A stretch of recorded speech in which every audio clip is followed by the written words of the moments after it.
ഭാരതം ലോകത്തിന് നൽകിയ സമ്മാനമാണ് യോഗ. മനുഷ്യന്റെ മനസ്സിനെയും ശരീരത്തെയും നിയന്ത്രണ വിധേയമാക്കി സമ്പൂർണ്ണ ആരോഗ്യം കൈവരിക്കുന്നതിനുള്ള ഉത്തമ മാർഗമാണ്. ചിലർക്ക് മാത്രം പറഞ്ഞിട്ടുള്ള വലിയ ബുദ്ധിമുട്ടേറിയ ഒന്നാണ് യോഗ എന്നും പലരും ചിന്തിക്കുന്നുണ്ടെങ്കിൽ അത് തെറ്റാണ്. ലോകം അംഗീകരിച്ച യോഗയുടെ പ്രാധാന്യവും തുടക്കക്കാർക്കായി ലഘുവായ ചില യോഗാസനങ്ങളും പ്രസിദ്ധ യോഗാചാര്യ ജോർജ് കെ.ജെ. നിങ്ങളുമായി പങ്കുവയ്ക്കുന്നു. എല്ലാവർക്കും നമസ്കാരം. ജൂൺ 21 ഇന്റർനാഷണൽ യോഗാ ദിനം ആണ് എന്ന് ഈ സമയത്തോടുകൂടി എല്ലാവർക്കും അറിവുള്ളതാണല്ലോ. ആയതുമായിട്ട് ബന്ധപ്പെട്ട് എല്ലാവർക്കും ചെറിയ തോതിൽ യോഗ എന്താണ് എന്ന് മനസ്സിലാക്കുവാനും അനുദിന ജീവിതത്തിൽ എങ്ങനെ അത് പ്രായോഗികമാക്കാം എന്നും നിങ്ങൾക്ക് വേണ്ടി ചെറിയൊരു സംരംഭമായി ഇവിടെ അവതരിപ്പിക്കുന്നു. എന്താണ് യോഗ?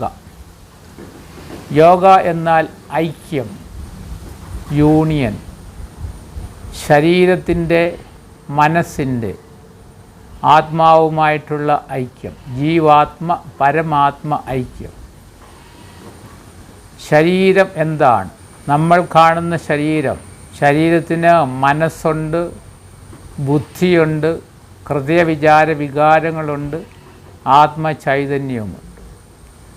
ഇവയുമായിട്ട് ഐക്യത്തിലാവുക, അതാണ് യോഗയുടെ ഒന്നാമത്തെ തലം. ഞാൻ എൻ്റെ ശരീരത്തെ ആയിരിക്കുന്നത് പോലെ അംഗീകരിക്കുക, സ്നേഹിക്കുക. മനസ്സിനെ അത് ആയിരിക്കുന്നത് പോലെ അംഗീകരിക്കുക, സ്നേഹിക്കുക. ഹൃദയവിചാര വികാരങ്ങളെയും ആയിരിക്കുന്നത് പോലെ അംഗീകരിക്കുക, സ്നേഹിക്കുക. ആത്മചൈതന്യത്തെ അംഗീകരിക്കുക. അപ്പോൾ മാത്രമാണ് എനിക്ക് എന്നോട് തന്നെ ഐക്യത്തിലാവാൻ സാധിക്കൂ. ഞാൻ എന്നോട് തന്നെ ഐക്യത്തിലാണെങ്കിൽ മാത്രമേ മറ്റുള്ളവരുമായിട്ട് ഐക്യത്തിലാവാൻ പറ്റൂ. യോഗയുടെ വിവിധ തലങ്ങൾ. എനിക്ക് എന്നോട് തന്നെയുള്ള ഐക്യമാണ് അടിത്തറ. ഭിത്തിയുടെ സ്ഥാനമാണ് സഹോദരങ്ങളോടും സഹജീവികളോടും പ്രകൃതിയോടുമുള്ള ഐക്യം. മേൽക്കൂരയുടെ സ്ഥാനമാണ് ആത്മാവുമായിട്ടുള്ള ഐക്യം. അപ്പം ഞാൻ എന്നോട് തന്നെ എപ്രകാരം ഐക്യത്തിലാവുന്നോ അതേപോലെ തന്നെ മറ്റുള്ളവയുമായി പ്രകൃതിയുമായിട്ട് ഐക്യത്തിലാവുക. ഇപ്പം എല്ലാ മനുഷ്യരെയും അവരായിരിക്കുന്നത് പോലെ അംഗീകരിക്കാനും സ്നേഹിക്കാനും എനിക്ക് സാധിക്കണം. എല്ലാ ജീവജാലങ്ങളെയും സഹോദരങ്ങളായി കണ്ട് അംഗീകരിക്കാനും സ്നേഹിക്കാനും സാധിക്കണം. പ്രകൃതിയെയും പ്രപഞ്ചത്തെയും അംഗീകരിക്കാനും സ്നേഹിക്കാനും സാധിക്കുക. അതിലൂടെ പ്രപഞ്ചനാഥനെയും അംഗീകരിക്കാനും സ്നേഹിക്കാനും പറ്റും. യോഗയുടെ പരമമായ ലക്ഷ്യം ജീവാത്മ പരമാത്മ ഐക്യമാണ്. ശിവാനന്ദ സ്വാമികൾ ഉത്ബോധിപ്പിക്കുന്ന 5 മേഖലകളുണ്ട്. 5 പോയിൻറ്റ്സ് ഓഫ് യോഗ. ശരിയായ വ്യായാമം, ശരിയായ വിശ്രമം, ശരിയായ ശ്വാസോച്ഛ്വാസം, ശരിയായ ഭക്ഷണം, ക്രിയാത്മകമായ ചിന്തയും ധ്യാനവും. യോഗയിലെ ശരിയായ വ്യായാമമാണ് യോഗാസനങ്ങൾ. പതാഞ്ജലി മഹർഷിയുടെ ഉത്ബോധന പ്രകാരം മനസ്സിലാക്കുന്നത് ഹഠയോഗ. അല്പം ബലം പ്രയോഗിച്ച് നമ്മുടെ ശരീരത്തെ ശരിയായ രീതിയിൽ ഉള്ളങ്കാൽ മുതൽ നെറുകന്തല വരെയുള്ള എല്ലാ ഭാഗങ്ങളിലും എനർജിയുടെ പ്രവാഹം സുഖമായി നടക്കുവാൻ തക്കവണ്ണമുള്ള വ്യായാമ മുറകൾ അഭ്യസിക്കുക. ഒരു അമ്മയുടെ ഉദരത്തിൽ നിന്നും ഒരു കുഞ്ഞ് തലകീഴായി പിറന്ന് മലർന്ന് കിടന്ന് കമന്ന് കിടന്ന് ഇരുന്ന് നിന്ന് അവസാനം മരണാവസ്ഥയിലെത്തുന്നത് പോലെ ഉള്ള ക്രമത്തിലാണ് യോഗാസനങ്ങൾ പരിശീലിപ്പിക്കുന്നത്. അതാണ് ഏറ്റവും ഉത്തമവും ശ്രേഷ്ഠവുമായിട്ടുള്ളത്. അപ്പം തലകീഴായിട്ടുള്ള ആസനങ്ങൾ ഏതാനും ആദ്യം അഭ്യസിക്കുക. അതിനുശേഷം മലർന്ന് കിടന്നുള്ള ഏതാനും ആസനങ്ങൾ, പിന്നീട് കമഴ്ന്ന് കിടന്നുള്ള ആസനങ്ങൾ, അതിനുശേഷം ഇരുന്നും നിന്നുമുള്ള ആസനങ്ങൾ. അവസാനത്തേതാണ് ശവാസനം, ശരിയായ വിശ്രമം. ശരീരത്തെ പരിപൂർണ വിശ്രാന്തിയിലാക്കി മനസ്സിനെ സ്വച്ഛതയിലാക്കി നിശ്ചിത സമയത്തേക്ക് എല്ലാം മറന്ന് ആയിരിക്കുന്ന അവസ്ഥയാണ് ശവാസനം. മൂന്നാമത്തേതാണ് ശരിയായ ശ്വാസോച്ഛ്വാസം. ഏറ്റവും ലളിതമായ ശ്വാസോച്ഛ്വാസ ക്രമം യോഗയിൽ അബ്ഡോമിനൽ ബ്രീത്തിങ് ആണ്. ഉദരപേശികളുടെ സഹായത്തോടെ ദീർഘമായിട്ട് ശ്വാസം എടുക്കാനും വിടാനും സാധിക്കുക. ശരിയായ ഭക്ഷണം, ഫ്രൂട്ട്സ്, നട്ട്സ്, വെജിറ്റബിൾസ്, കായ്കനികളും പച്ചക്കറികളുമാണ് ഏറ്റവും ശ്രേഷ്ഠവും സാധ്യവുമായ യോഗാ പരിശീലനത്തിന് ഉതകുന്ന ഭക്ഷണക്രമം. അഞ്ചാമത്തെ പോയിൻ്റാണ് ക്രിയാത്മകമായ ചിന്തയും ധ്യാനവും. ഞാൻ ഇവിടെ ഇപ്രകാരമായിരിക്കുന്നത് നല്ലതാണ് എന്ന് പറയുന്ന പോസിറ്റീവായിട്ടുള്ള ചിന്തയാണ് ക്രിയാത്മകമായി. ഒരേ പോസിറ്റീവായ ചിന്തയുമായി നിശ്ചിത അവസ്ഥയിൽ ആയിരിക്കുന്നത് ധ്യാനം. അങ്ങനെ ധ്യാനാവസ്ഥയിലായി പരമാത്മാവുമായിട്ട് ഐക്യത്തിലാണ്.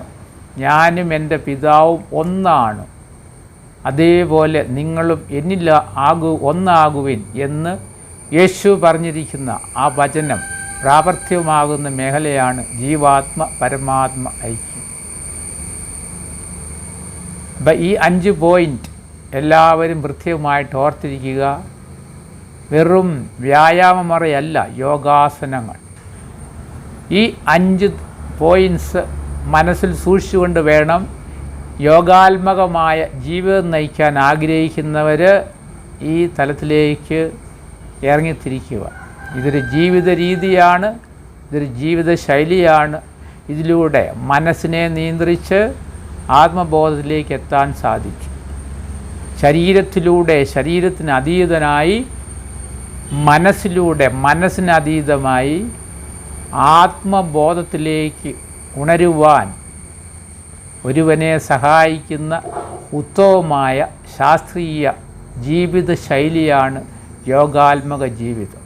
ഈ ഇൻ്റർനാഷണൽ യോഗ ഡേയും അതിനോടനുബന്ധിച്ചുള്ള എല്ലാ അനുഷ്ഠാനങ്ങളും എല്ലാവരെയും ഈ അവബോധത്തിലേക്ക് നയിക്കുവാനായിട്ട് പ്രാപ്തമാക്കട്ടെ എന്ന് പ്രത്യേകമായിട്ട് എല്ലാവരെയും അനുസ്മരിപ്പിച്ചുകൊണ്ട് ഏതൊരാൾക്കും ഏതൊരു പ്രായത്തിലുള്ളവർക്കും സുഖമായിട്ട് ചെയ്യാൻ സാധിക്കുന്ന ലളിതമായ ഏതാനും ആസനക്രമങ്ങളും നിങ്ങളുടെ അറിവിലേക്കായിട്ട് ഇവിടെ പങ്കുവെച്ചുകൊള്ളുന്നു. ഏതു പ്രായത്തിലുള്ളവർക്കും ആരംഭഘട്ടത്തിൽ ചെയ്യാൻ സാധിക്കുന്ന ലഘുവായിട്ടുള്ള ആസന ശൃംഖലയാണ് ഈശ്വര നമസ്കാരം. ശ്വാസം എടുത്ത് ശ്വാസം വിട്ട്, ശ്വാസം എടുത്ത് ഉയർന്ന് വളഞ്ഞ്, ശ്വാസം വിട്ട്, ശ്വാസം എടുത്ത് ശ്വാസം വിട്ട്, ശ്വാസം എടുത്ത് ശ്വാസം വിട്ട്, ശ്വാസം എടുത്ത് ഉയർന്ന് വളഞ്ഞ്, ശ്വാസം വിട്ട് കൈകൾ താത്തുന്നു. ഈ ക്രമത്തിൽ ചുരുങ്ങിയത് 6 പ്രാവശ്യമോ 12 പ്രാവശ്യമോ ചെയ്യാവുന്നതാണ്. മലർന്നു കിടന്നുള്ള ലഘുവായിട്ടുള്ള ആസനങ്ങൾ. 1 അർത്ഥമേരുദണ്ഡാസനം. ശ്വാസം വിട്ട് ഒരു കാല് സാവകാശം ഉയർത്തി സ്റ്റഡിയായിട്ട് നിർത്തി ശ്വാസോച്ഛ്വാസം ചെയ്യുക. ശ്വാസം എടുത്ത് സാവകാശം സ്റ്റഡിയായിട്ട് താഴ്ത്തി അടുത്ത കാലും അതേപോലെ ശ്വാസം വിട്ട് ഉയർത്തി നിർത്തുന്നു. ശ്വാസം എടുത്ത് സാവകാശം താഴ്ത്തും. അല്പം ബുദ്ധിമുട്ടുള്ളവർക്ക് പല പ്രാവശ്യം ഓരോ കാല് ഉയർത്തുകയും താഴ്ത്തുകയും ചെയ്യുന്നതും ഉത്തമമാണ്. മേരുദണ്ഡാസനം. 2 കാലുകളും സാവകാശം സ്റ്റഡിയായിട്ട് ഉയർത്തി നിർത്തുന്നു.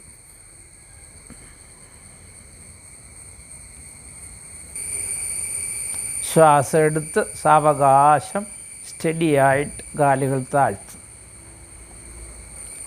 അടുത്തത് വിപരീത മേരുദണ്ഡാസനം. കൈകൾ കോർത്ത് പെടലിയെ പിടിച്ച് ശ്വാസം വിട്ട് സാവകാശം മുമ്പോട്ട് ഉയരും.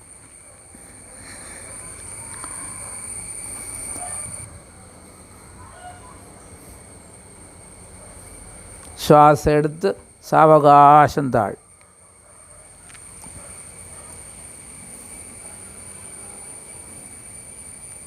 ഓരോ ആസനത്തിനും ഇടയ്ക്ക് ഏതാനും നിമിഷം വിശ്രമിക്കുന്നത് വളരെ നല്ലതാണ്. അടുത്തത് അർത്ഥപവനമുക്താസനം. കൈകൾ കോർത്ത് കാൽമുട്ടെ പിടിച്ച് പരമാവധി മാറോട് ചേർത്ത് അമർത്തുക.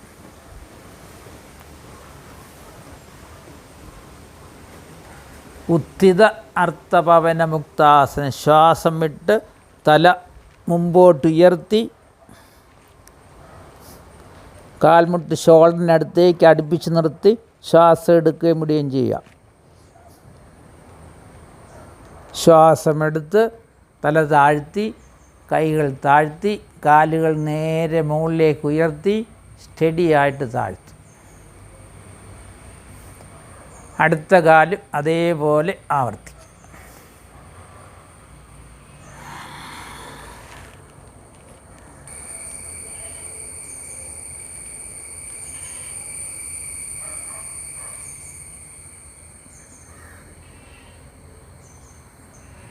അടുത്തത് പവനമുക്താസനം. രണ്ട് കാലുകളും ഒന്നിച്ചു മടക്കി കൈകൾ കോർത്ത് പിടിച്ച് മാറോടടുപ്പിച്ച് ശ്വാസം വിട്ട് തല ഉയർത്തും. ഉത്തിത പവനമുക്താസനം. തല താഴ്ത്തി കൈകൾ നിലത്ത് വച്ച് കാലുകൾ മുകളിലേക്ക് ഉയർത്തി സ്റ്റഡിയായിട്ട് ശ്വാസം എടുത്ത് സാവകാശം താഴ്ത്തി അല്പസമയം വിശ്രമിക്കുക. അടുത്തത് കാണ്ടാരാസനം.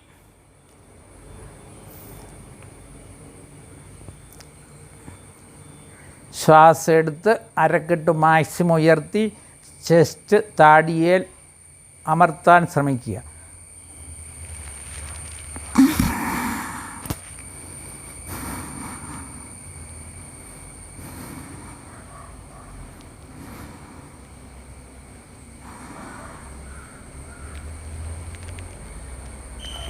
ഏകപാദ കാണ്ടാരാസനം.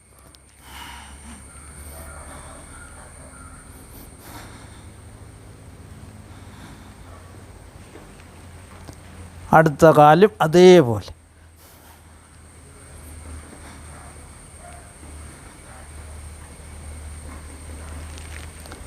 കാലുകൾ നിവർത്ത് അല്പസമയം വിശ്രമിക്കും. അനന്താസനം.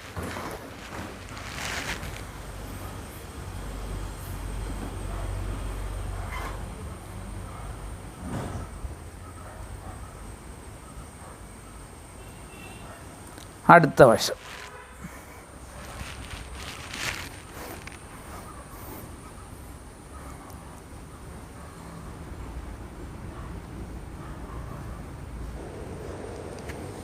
നവാസനം അഥവാ ലാർജ് ബോട്ട്.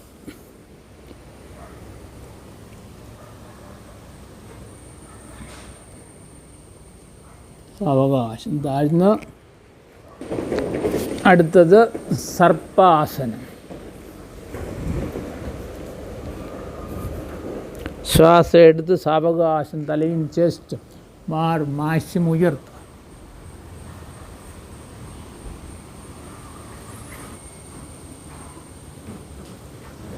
സാവകാശം താഴ്ന്ന്.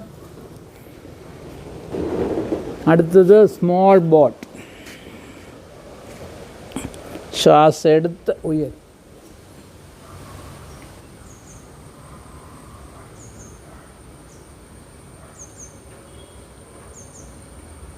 സാവകാശം താഴ്ന്ന് കൈകൾ മടക്കി അല്പസമയം വിശ്രമിക്കുക. അടുത്തത് ഉഷ്ട്രാസനം.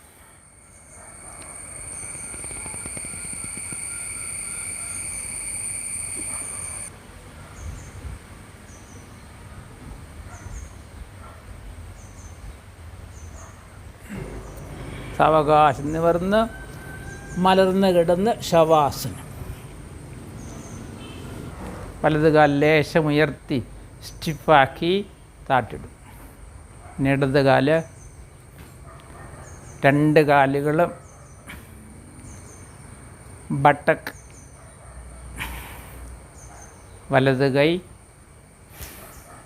ഇടത് കൈ രണ്ട് കൈകളും shoulder and upper back. Turn the head right to left, left to right, and make the face ugly.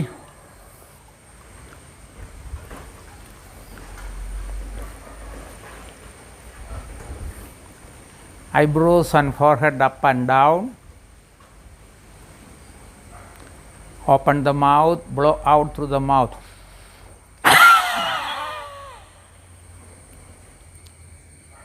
നിർദ്ദേശം കൊടുത്ത് ശവാസനത്തിലേക്ക് എത്തുക. അരമണിക്കൂർ ഏറ്റവും കുറഞ്ഞത് യോഗാസനങ്ങൾ അഭ്യസിച്ച് കഴിയുമ്പോൾ ശവാസനം 5 മിനിറ്റെങ്കിലും ആയിരിക്കുന്നത് നല്ലതാണ്. വീണ്ടും സാവകാശം ശരീരത്തെ ഉണർത്തുക. Awaken the toes, feet, ankles, little vibration. Calf muscles, knees, thighs, hips, buttocks, lower middle upper back and front, fingers, palms, lower upper arms, shoulders, neck, head. Inhaling both the hands. ശ്വാസം എടുത്ത് രണ്ട് കൈകളും പുറകോട്ട് നീട്ടി കോർത്ത് മലർത്തി വലിച്ചു നീട്ട്. Stretch. സാവകാശം ഇടതുവശത്തേക്ക് ചെരിഞ്ഞ് turn to left and right knee forward, both palms like a pillow, and relax and breathe and slowly sit up. സാവകാശം കാലുകൾ മടക്കി സുഖാസനത്തിലോ വജ്രാസനത്തിലോ പത്മാസനത്തിലോ ഇരുന്ന വിവിധങ്ങളായ ശ്വാസോച്ഛ്വാസ മുറകൾ യോഗയിലുണ്ട്. അതിൽ ഒരെണ്ണമെങ്കിലും ചെയ്ത് അല്പസമയം ശ്വാസത്തിൽ മാത്രം ശ്രദ്ധിച്ച് ധ്യാനാവസ്ഥയിൽ മുഴുകി അവസാനിപ്പിക്കുക. നാഡീശുദ്ധി പ്രാണായാമം. അടുത്ത വശം കുറഞ്ഞത് 60 തവണയെങ്കിലും ഇതേപോലെ പമ്പ് ചെയ്ത് നാഡീശുദ്ധി പ്രാണായാമം അഭ്യസിക്കുക. അത് 3 തവണ. ഇതേപോലെ ലളിതമായ രീതിയിൽ ശ്വാസോച്ഛ്വാസ വ്യായാമവും ലഘു ആസനങ്ങളും അല്പം ധ്യാനവും നിശ്ചിത കാലത്തേക്ക് അഭ്യസിച്ച് ശരീരത്തെയും മനസ്സിനെയും പരമാവധി നിയന്ത്രണത്തിൽ കൊണ്ടുവന്ന് തുടർന്ന് ശരീരം ഒരുവിധം നന്നായിട്ട് സന്ധിബന്ധങ്ങളൊക്കെ അയവായി കഴിയുമ്പോൾ ബേസിക്കായിട്ടുള്ള ആസനങ്ങൾ തല കീഴായിട്ടുള്ള ശീർഷാസനം മുതൽ നിന്ന് ത്രികോണാസനം വരെയുള്ള ആസന ശൃംഖല അഭ്യസിച്ച് കൂടുതൽ ശരീരത്തിന് മെയ് വഴക്കമുണ്ടാക്കി ശരീരത്തിൽ എല്ലാ മേഖലകളിലൂടെയും ശരിയാവണ്ണം വൈറ്റൽ എനർജിയുടെ പ്രവാഹമുണ്ടായി ആന്തരിക അവയവങ്ങളൊക്കെ സുഖമായിട്ട് പ്രവർത്തിച്ചു കഴിയുമ്പോൾ ജയാപജയ പ്രവർത്തനങ്ങളെല്ലാം ശരിയാവണ്ണം നടന്നു തുടങ്ങിക്കഴിയുമ്പോൾ പ്രമേഹം, BP, ശ്വാസം മുട്ടൽ, ആസ്മ ഇതുപോലെയുള്ള രോഗങ്ങളിൽ നിന്നും മുക്തി പ്രാപിക്കാനായിട്ടും സാധിക്കും. ക്രോണിക്കായിട്ടുള്ള നല്ലൊരു ശതമാനവും രോഗങ്ങളിൽ നിന്നും മുക്തി പ്രാപിച്ച് നമ്മളെ തന്നെ ആരോഗ്യമുള്ള ശരീരത്തോടു കൂടിയുള്ള വ്യക്തിയാക്കി തീർക്കാൻ സഹായിക്കുന്നതാണ് യോഗാസന പരിശീലനം. ഇത് ജീവിതശൈലിയായിട്ട് എല്ലാ ദിവസവും അരമണിക്കൂറെങ്കിലും സ്വന്തം ശരീരത്തിൻ്റെയും മനസ്സിൻ്റെയും ആരോഗ്യത്തിനും ഉണർവിനും ആത്മബോധത്തിലേക്കും അതുവഴി സഹോദര സ്നേഹത്തിലേക്കും വളരുവാൻ സഹായിക്കുന്ന ഉത്തമ ശാസ്ത്രീയ വ്യായാമമാണ് യോഗാസനങ്ങളും ശ്വാസോച്ഛ്വാസ വ്യായാമവും യോഗാസന ശൃംഖലകൾ. ഇതിലൂടെ നിങ്ങൾക്കെല്ലാവർക്കും ശരീരത്തിനും മനസ്സിനും നല്ല ആരോഗ്യവും ആത്മബോധവും ഉണർന്ന് എല്ലാവരുമായിട്ട് പ്രകൃതിയുമായിട്ടും പ്രകൃതിനാഥനുമായിട്ട് ഐക്യത്തിൽ വർദ്ധിക്കുവാൻ നിങ്ങളെല്ലാവരെയും പ്രത്യേകമായിട്ട് ക്ഷണിച്ചുകൊണ്ട് നിർത്തുന്നു. നന്ദി, നമസ്കാരം.